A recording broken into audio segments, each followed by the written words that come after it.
So, first of all, I've worked for my sister and her husband-in-law before.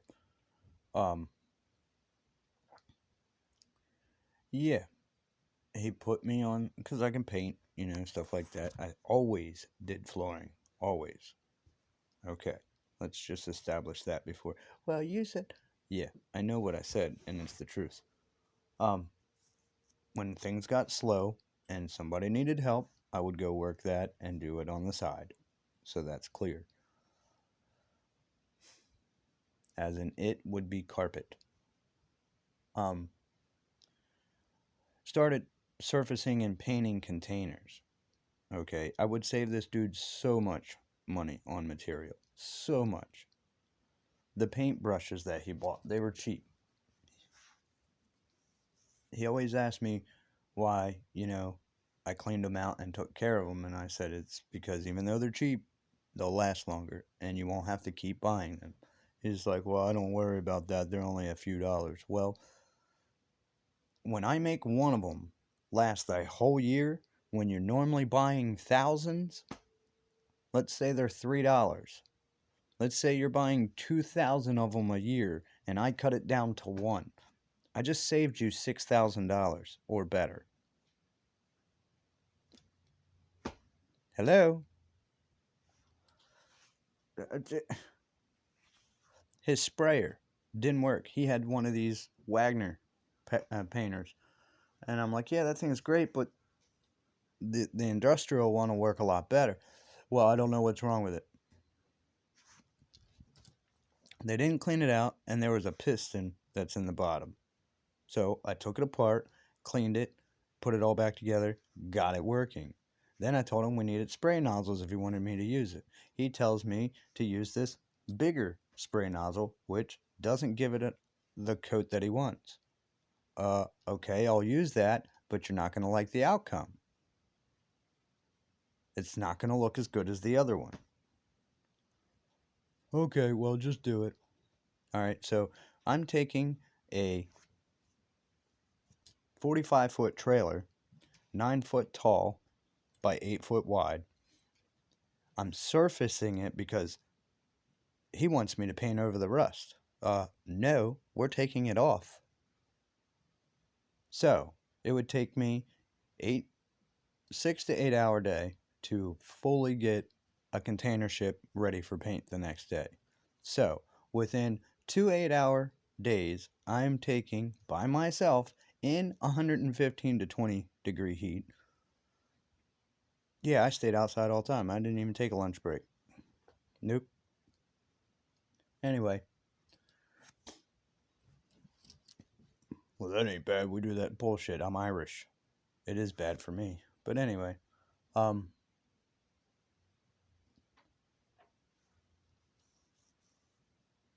would heat up his decals and put them on. If it wasn't really hot that day, like if it's in the morning I was putting it on, or, cooler time of the day, yeah, I'd heat it up with a heat gun. That way it'd stick better. I'd rough up the metal behind it, all that stuff. Yeah, so it sticks. And I would measure them out to make sure they're square and everything, and he would be like, why do you do all that? Because it makes it look more professional. That's why. Then he started getting all kinds of comments on how good everything was looking. One of his rules was not to paint the top. What? Well, we had one guy that walked off. I'm not going to walk off the top of the fucking container. It's only 8 foot.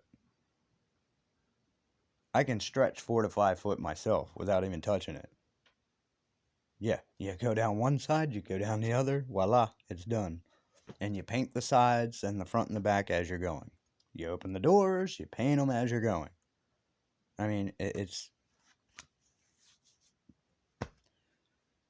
Never got paid.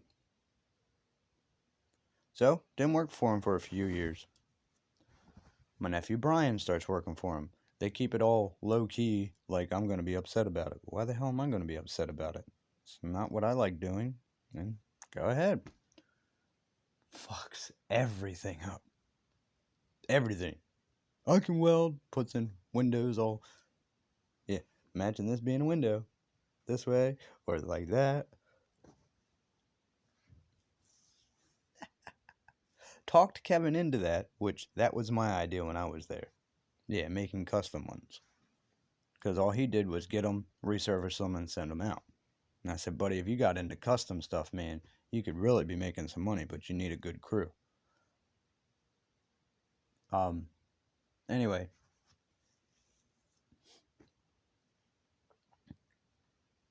I get this call about he's got a floor job in another state. And I'm like, all right, cool. I can do that. And I'm like, what kind of floor covering is it? He says LVP. I said, awesome. Vinyl? He said, yes. I said, perfect. He said, the reason why I say that is because some people call laminate LVP, and it's not LVP. LVP stands for luxury vinyl plank, as in looks like strip wood.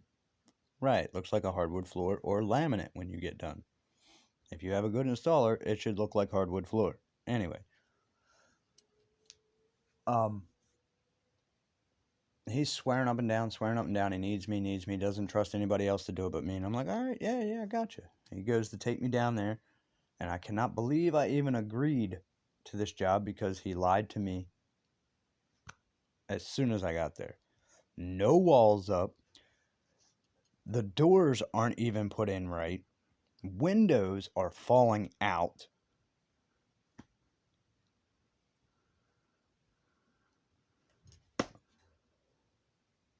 I mean, what the...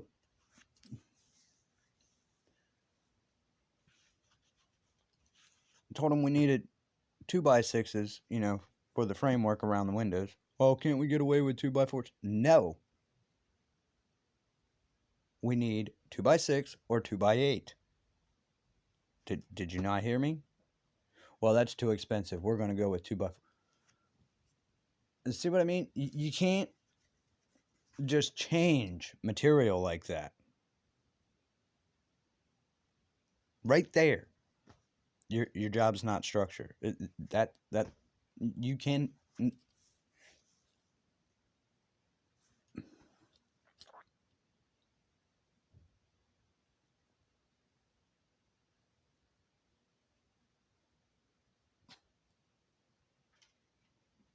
Well, that means we're going to have to get window extensions and this. Yeah, you make them. You can make them. If you don't want to buy the kits, you can make them. Well, I don't know about that. You sell containers.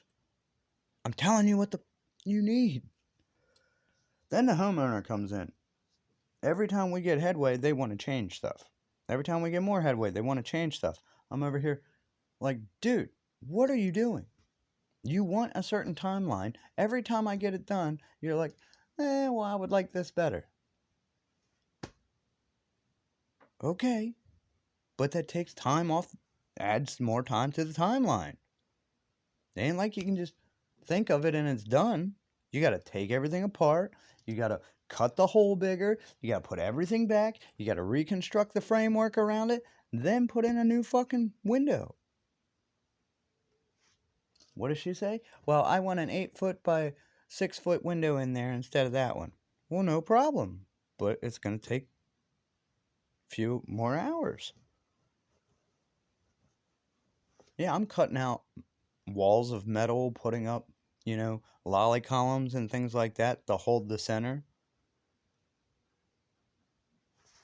I mean, well,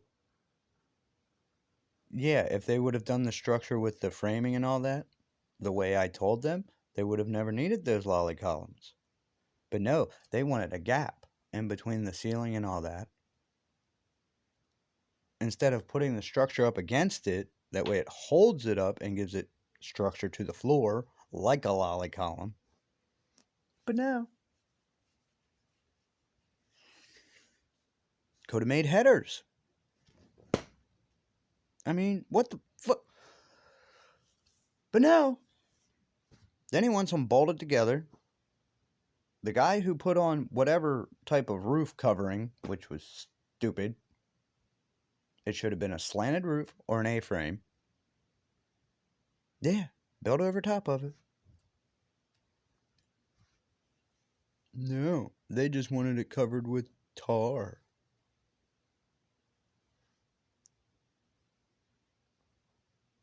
It's a ribbed roof. It's metal. You either weld it and put a flat roof with drainage, or you put a tilted roof, slanted or A-frame. Yeah, that's your options. Fuck it.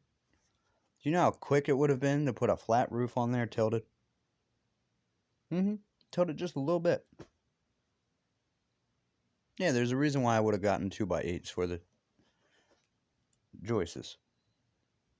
That way it's sitting on top of the metal. Right.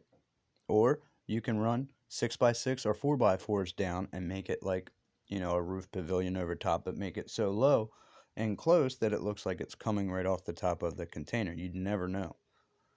It'd actually be floating, but you would never know. It'd be, up against it, but technically held by its own stance, not by the containers.